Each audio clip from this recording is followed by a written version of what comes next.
Eğer Resulullah sallallahu aleyhi ve sellemin yaşayışını bir adam insaf bilen okuysa, kat'en ey Huday bir alem cihanın rahmeti olmalı, bir Hatemun Nebiyyin sallallahu aleyhi ve sellem olmalı deyip boyunlarımızda çaresi yok. Hükmen Müslüman olmalı olur. Eğer Resulullah sallallahu aleyhi ve sellemin zindigi namazı yaşayışının başka hiçbir mucizesi yok bulunmalısa, fakat zindigi namazı yan bir zatı qalanmalısa, şoň özünün ulukon mucize bolacak deyip başka mucize bolmasadır.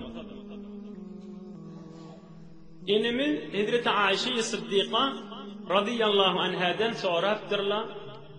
Ya ummel müminin, ey Müslümanların enesi, Resulullah sallallahu aleyhi ve sellemin ahlakından ayet deyiptirler. Enimiz Ayşe aydıptır, kâne hulukuhu el-Kur'an. Men yeke nazire sana ayettir.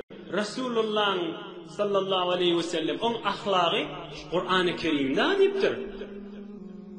Bismillahirrahmanirrahim. Alhamdan başlayız. Ta kul auzu bi rabbin nas'ın ahirine çeli.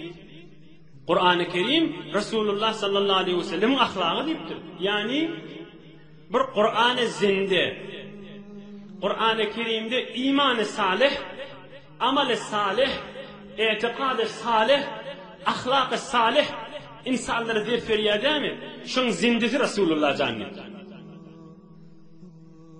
Bir sureti, bir misal, bir şun öz yaşayışı, kamil Kur'an-ı Kerim'in tefsiri, Resulullah canın yaşayışı.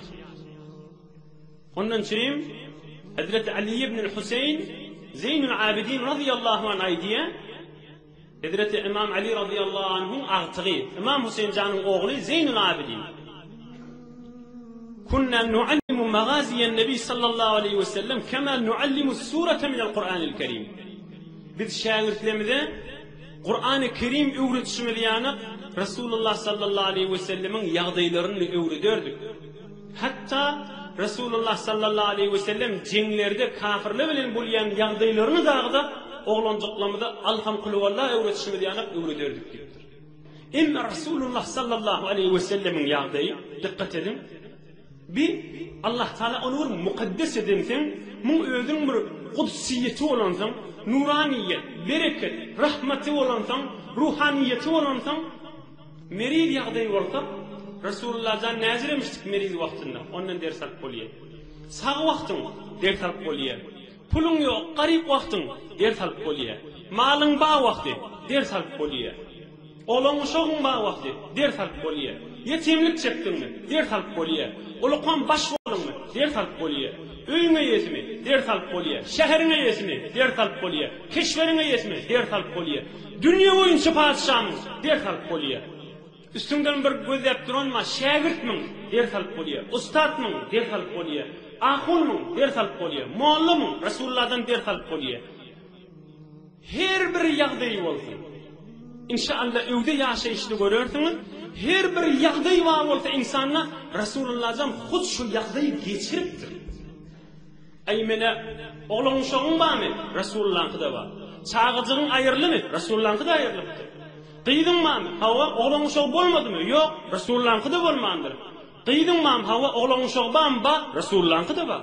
Her bir yağdayı olasın. Aya bir insanlı bir tatlılık dağıtmış. Bir kelle sığıyan dağıtmış. Kelle sığmıyor.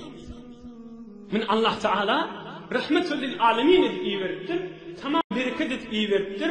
Ulgu edip iyi veriptir. Ondan çürüyüm Allah Teala kudret kelamına diye لَقَدْ كَانَ لَكُمْ فِي رَسُولِ اللّٰهِ اُسْوَةٌ حَسَنَةٌ. Men Resulullah'ın Müslümanlara ulgu edip koydum deyiptir. Ulgu olacak olsa hem yağdayı bağ olmalı oluyor. Resulullah canın yaşayışını addi insanlığın yaşayışı alıp kesiptir. Elbette yaşayışına mucizekan, kerametlikan, bereketlikan ona vurun yok. Yönü derkul yaşayışın Allah Teala addi bir insanın yaşayışı alıptır. Ta inki bir insanlara ders bulur yani.